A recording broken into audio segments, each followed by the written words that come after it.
আজ সকালের সব কাজবাজ সেরে মানে মোটামুটি এক সাইড মানে হয়ে গেছে বলতে পারো। তারপরেই ক্যামেরাটা ধরার ফুরসত পেলাম। মানে কাপড় ধোয়া দিয়েছি এতগুলা, যেহেতু অম্বুবাচী গেছে ছেড়েছে।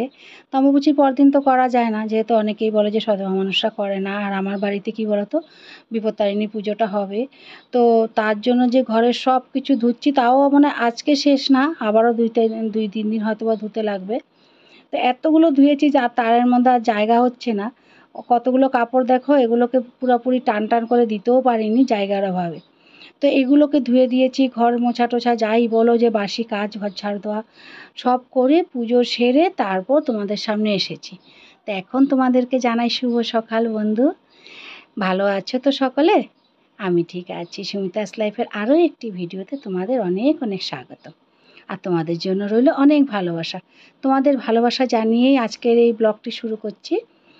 তো এই যে দেখো, আমি আমার পুজোটাও সেরে নিয়েছি, সকালের কাজবাজ শেষ। এখন মোটামুটি 9:30 কিন্তু বেজে গেছে, অনেকটাই দেরি হয়ে গেছে। তো এখন আমি এগুলোকে সেরে নিয়েছি, পুজোটাও সেরে নিয়ে এখন সোজাই চলে যাব আমি রান্নাঘরে। তো এখন রান্নাঘরে তোমাদেরকে দেখাচ্ছি। এরই মধ্যে গেটের সামনে মানে মাছওয়ালা এসেছিলো, ওর থেকে মাছও নিয়ে নিয়েছি। আর এই দেখো না, আজকে আরও মানে এই তাড়াহুড়ার মধ্যে আমি নিয়েছি আরও কই মাছগুলো মানে জীবিত ছিল। এগুলাকে একদম নুন দিয়ে বেশি করে একদম গিট্টা মেরে ইসের মধ্যে রেখে দিয়েছি টাইট করে, ক্যারি ব্যাগটা বন্ধ করে। এখন কিটটা খুলে আগে দেখছি এগুলো মরলো কিনা। আমি কি বলতো, জীবিত মাছ একদমই কাটতে পারি না। আর ভয় পাই কিছুটা, কিন্তু তার থেকেও বেশি কি বলতো, কষ্ট লাগে, ভীষণ কষ্ট লাগে। ওদেরকে কাটতে গেলে ছটফট করে। মনে হয় আমাদের এই একটু ইচ্ছা পূরণের জন্য কত কিছুকেই না কত কষ্ট দিচ্ছি। তো সেটাই আর কি, তো ভালো লাগে না, তার জন্য এটা মরার জন্য রেখে দিয়েছিলাম। আর এদিকে মাছগুলো ধুয়ে নিচ্ছি। আর এদিকে দেখো আমার হাজব্যান্ড কী করছে, কতগুলো ওই যে ভাঙাচোরাওয়ালা বলে না, ওই যে প্লাস্টিকের জিনিস পুরনো কৌটা কাটা এগুলো কিনে। তো এগুলো অনেকটাই জাম হয়েছিল পিছন দিকে। আমি অনেক দিন থেকেই বলছিলাম যে এগুলোকে বিক্রি করার ব্যবস্থা করো, দিয়ে দাও। তো সেগুলো আর অনেকগুলো বই, পুরনো বই খাতা ছেলে মেয়েদের, এগুলো একদম বস্তা ভর্তি হয়ে পড়েছিল। তো সেগুলোকেও মানে ও দিয়ে দিচ্ছে আর কি, বাড়িতে আছে যেহেতু, তো ও দিয়ে দিচ্ছে। তো আমি এদিকে কিছুটা বাসন ধুয়ে নিচ্ছি, যেগুলো জমা হয়েছিল।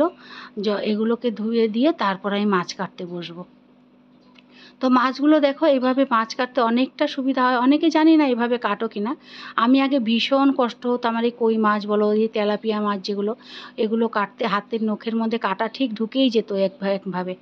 তো এখন এইভাবে কাটি, ভীষণ সুবিধা হয়। তোমরাও দেখো এইভাবে মাছ কাটলে যে খুবই সুবিধা। কেচি দিয়ে আগে কাটাগুলো কেটে নিলে তারপরে তুমি বটিতে যাই হোক টানগুলো কেটে নিবে, একদম সহজে হয়ে যায় আর একদম তাড়াতাড়ি হয়ে যায়। আর ফলি মাছটাকে দেখলে সেটাকে ছোলা তো আরেক নাস্তানাবুদের মতন ব্যাপার। মানে কি বলো তো, আঁশটাকে ছিটবে, সে তুমি যেভাবে পরিষ্কার করো সারা ঘরে আঁশ ছিটবে।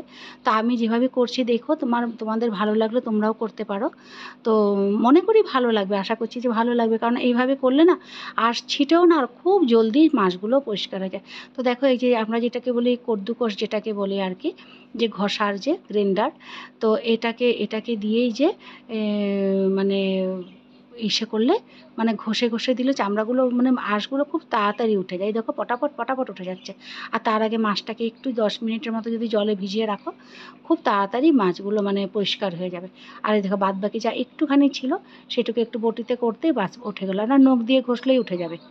তো এগুলো আর অসুবিধা হবে না। না হলে যেহেতু একটু বড় যদি ফলি মাছ হয়, দেখো কাটতে কতটা কষ্ট হয়, অনেকটাই সময় চলে যায়। তো এই করে আমি মাছগুলোকেও কেটে নিলাম এক এক করে। তো তোমাদেরকে এটাই দেখাচ্ছি, এইভাবে করলে পরে অনেকটাই উপকার পাবে। তো এখন এই মাছগুলোকে কেটে নেব, মাছগুলোকে ধুয়ে কেটে নিয়ে আবার আসবো তোমাদের সামনে। তো আজকে ফলি মাছটা রান্না করব না, তো কই মাছটাকে করব, আর ফলি মাছের লেজগুলোকে ভাজা করে নেব। আর এই দেখো, এইভাবে যদি মুখটাকে একবার টেনে ফেলে দাও না, তোমার পেটটাকে যদি নাও কাটো তাও চলবে, কারণ পেটে যা নোংরা আছে সব ওই সাইড দিয়ে সমস্তটা বেরিয়ে পরিষ্কার হয়ে যাবে। আর পেটের মধ্যে ডিম থাকলে সেটাও বেরোবে না, সুন্দরভাবেই থেকে যাবে। তো মাছ কাটার এই পদ্ধতিটা যদি তোমাদের ভালো লাগে তাহলে একটা লাইক দিতে পারো। তো এই আর কি। আর এই দেখো সমস্ত নোংরাটা একবারেই বেরিয়ে চলে আসবে। তো এই কথাগুলো হলো যারা পুরানো গৃহিণী তাদের জন্য একদমই না, তারা সবাই হয়তো বা জানো। আর যারা মানে নতুন সংসার করছো, যারা নতুনভাবে কাজ বাজ শিখছো, তাদের বলে উপকার লাগতে পারে, উপকারে। তো সেটাই আর কি। তো এখন মাছগুলোকে কেটে নিচ্ছি। আর তারপরে আমার রান্নাবান্না আরেকটা জিনিসও ছিল, যেটা তোমাদেরকে আমি সময়ের অভাবে দেখাতে পারিনি, যে কাঁঠালের বিচি আজকে ভর্তা করেছিলাম, সেটা আরেকদিন তোমাদেরকে দেখাবো। একটুখানি শুটকি, লোটে শুটকি ভাজা করে নিয়ে কাঁঠালের বিচিটাকে একটুখানি সিদ্ধ করে নিয়ে তারপরে এটাকে থেতো করে একটু ঝাল ঝাল করে পেঁয়াজ লঙ্কা দিয়ে এটাকে মানে বাটিনি, পাটায় বাটলে সময় থাকলে পাটাতে যদি শুকনো বাটতে পারতাম তাহলে আরও ভালো হতো। তো এটাকে আমি গ্রাইন্ডারের মধ্যে দিয়ে একটু গুঁড়িয়ে নিয়ে তারপর মেখেছি। এই যে দেখাচ্ছি তোমাদের ওখানে যে লেজগুলো ভাজা করে, এই লেজগুলো কিন্তু আবার মাছগুলোকে আবার খাওয়ার আগে কড়কড়া করে ভাজবো। তো এখন ওই যে ওইটা দেখিয়েছিলাম, ওটা ডাল শুকনো ছিল আগের দিনে। আর এই যে এখানে মাছটা বসাচ্ছি আমি, কই মাছটাকে আলু দিয়ে ঝোল করব। তো এখানে পেঁয়াজ, আদা আর লঙ্কা বাটা, রসুন দিইনি আজকে, যেহেতু একদমই জীবিত মাছ, রসুন দেওয়ার দরকার পড়ে না। তো এই দিয়ে আমি মাছটাকে আজকে মানে লঙ্কা গুঁড়ো, জিরে গুঁড়ো যেমন তার প্রতিদিন দিই আর কি, জিরে ধনের গুঁড়ো একটু দিয়েছি, লঙ্কা গুঁড়ো, হলুদ গুঁড়ো, নুন আর দিয়ে তারপরে এটাকে মাছটাকে আমি রান্না করছি আর কি। মাছগুলো আগে ভেজে নিয়েছি।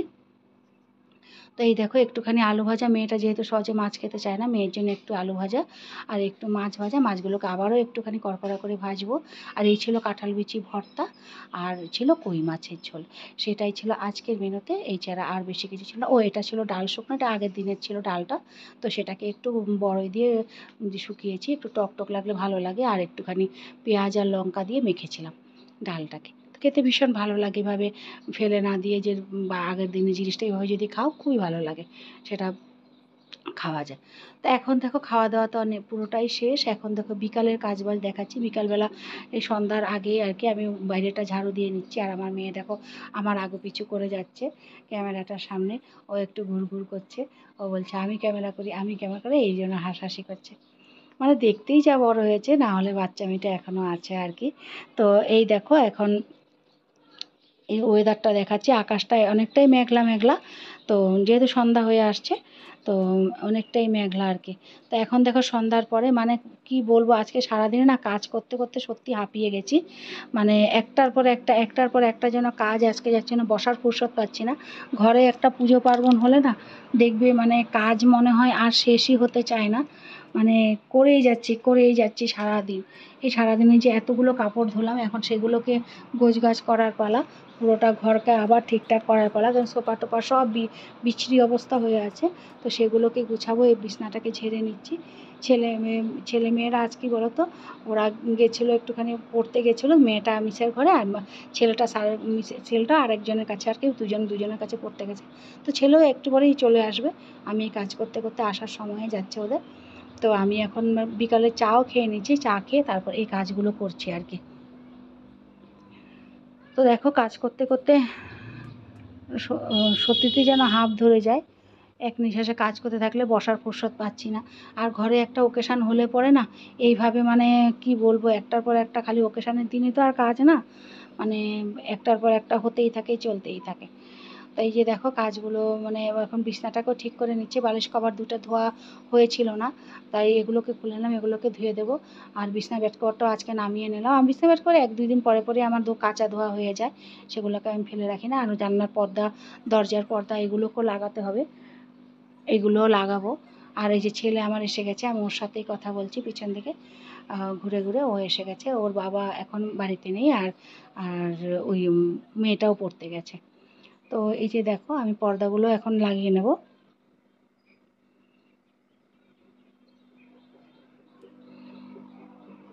বাইরেটা পুরোটাই অন্ধকার, দেখতে পাচ্ছ, পুরোটাই অন্ধকার দেখা যাচ্ছে, কিন্তু ক্যামেরাতে দেখা যাচ্ছে অন্ধকার, কিন্তু বাইরের দিকে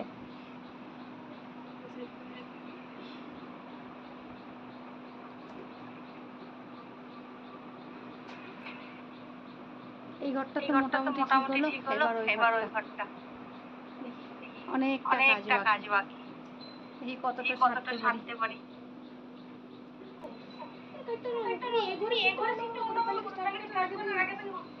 দেখো এই ঘরের অবস্থা এখন এই ঘরটাকে ঠিক করি, তারপরে দেখো কতটা করতে পারি, সেটা বলতে পারো।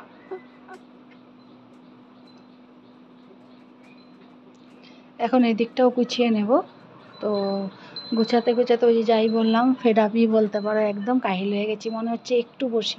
আর এত গরম, কাহিল হব না মানে এতটাই গরম। আর ওদের বইগুলো এত আগোছালো হয়ে থাকে যে এগুলোকে গুছাতেও অনেকটা সময় চলে যায়। এখন ও এসে পড়ে এসেছিলো ব্যাগটা এখানে, আর মেয়ে আরেকটা আজকে অন্য আরেকটা ব্যাগ নিয়ে চলে গেছে, ওর এই ব্যাগটাও এইখানে। তো এই জন্য ও এখন ওই ঘরে পড়তে চলে যাচ্ছে, আর আমি এই ঘরটাকে এখন ঠিকঠাক করব। তো ওই পর্দাটাকেও লাগিয়েছিলাম, পর্দাটা ওই স্যার আসবে বলে তাড়াতাড়ি করে আগে পর্দাটাকে লাগিয়ে দিয়েছিলাম। তো এই পর্দাটাও লাগিয়েছি উল্টা, আবার এটাকে ঘুরিয়ে আবার লাগাবো ঠিক করে, তখন তাড়াহুড়োর মধ্যে উল্টা পর্দায় লাগিয়ে দিয়েছি। তো ঠিক করব, আর এখন এই ঘরটাকেও ঠিক করব।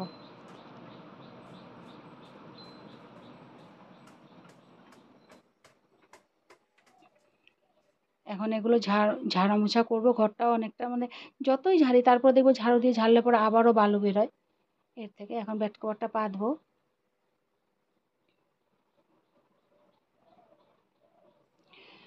অনেক তাড়াহুড়োর মধ্যেই ভয়েস ওভারটা দিচ্ছি বন্ধু, তবুও বলবো যে এতক্ষণ অবধি যারা ধৈর্য ধরে ভিডিওটিকে দেখলে তাদের আমার অশেষ ধন্যবাদ, আর তাদের জন্য আমার অনেক ভালোবাসাও রইলো। আর যদি চ্যানেলে নতুন হয়ে থাকো তাহলে চ্যানেলটিকে সাবস্ক্রাইব করে পাশে থাকার অনুরোধ করছি।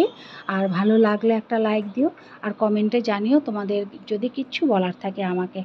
তো এই ছিল আমার আজকের ভিডিও, এরকমই ছিল আজকের আমার দিন। তো এইভাবেই কাটবে, আর আগামী 2-3 দিন হয়তো খুবই ব্যস্ত থাকবো, যে পুজোটা যতক্ষণ পর্যন্ত আমার সারা না হচ্ছে ততদিন পর্যন্ত ঘরের কাজ তো থাকবেই বলতে পারো। তো কি করব বলো, একা হাতে সব কিছু সারতে হয়। তো পুজোর দিন অবশ্য রান্নার লোকজন থাকবে, তো কেন না, ঠাকুরের পুজোর রান্না তো আর আমাকে দিয়ে হবে না, তো সেটা তো ব্রাহ্মণ লাগবে, তো তার জন্য ব্রাহ্মণ থাকবে রান্নার জন্য। তো সেগুলো হয়তো তোমাদের কিছুটা দেখাতে পারবো, কতটা পারবো জানি না। তো আশা রাখছি করার চেষ্টা করব, তোমাদেরকে দেখানোর চেষ্টা করব, যেহেতু তোমরাও এখন আমার এক ফ্যামিলি মেম্বারই বলতে পারো হয়ে গেছো। যে যেখানেই থাকো তাদের সঙ্গে আমি আমার লাইফটাকেই শেয়ার করছি, তোমরাও ভালোবেসে পাশে থাকছো, সেটাই আমার অনেক। তো এই দেখো এখন আমি মানে এগুলোকে কুশন কভারগুলোকে ঢোকাবো, কুশন কভার ভরে নিয়ে এই তবলাগুলোকে ওই ঘরে রেখে আসবো, তবলা নাল যেগুলো আছে ওই ঘরে রেখে আসবো, রেখে এসে তারপরে বাদ বাকি কাজ আবার এই ঘরটাকে আবার ঠিকঠাক করব।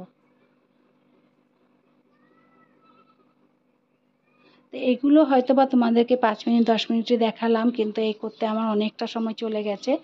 আর তারপরে গিয়ে আবার রাতের রান্নাটা আজকে রাতেরবেলা ভাতই করব, ভাতটাকে করব, আর রাতে আর তেমন কিছু করব না, মানে মাছের তরকারি আছে আর একটুখানি ডিমের আমলেট করে নেব, তো আর কিছু না। আর সকালে যা ছিল, যেটা ছিল শুটকি কাঁঠাল বিচির ভর্তা, তারপরে মাছ ভাজা, ওগুলো তো একবেলারই ছিল, শেষ হয়ে গেছে। তাই মাছের ঝোলের সাথে একটুখানি ডিমের আমলেট করে দিলে খেয়ে নেবে, কারণ মেয়েটা তো একদমই মাছ খেতে চায় না। তাই ডিমের আমলেটটা পেলে একটুখানি মাছটা জোর করে একটু খাওয়ানোর চেষ্টা করি, কিন্তু তবুও বেশি খায় না। তো ডিমটা থাকলে ও সুন্দরভাবে খেয়ে নেবে, তার জন্যই ডিমের আমলেটটা করা আর কি।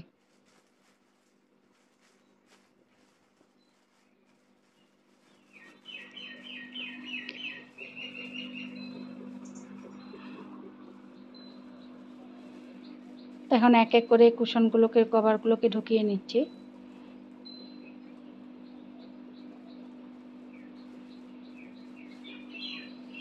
এগুলো টাইট হয়ে থাকে না, এই প্লাস্টিক সহ ঢুকালে একটুখানি ফোলা ফোলা লাগে, তার জন্যই। আর এই জন্যই তার মানে করে ঢোকানো আর কি, দেখতে ভালো লাগে এভাবে।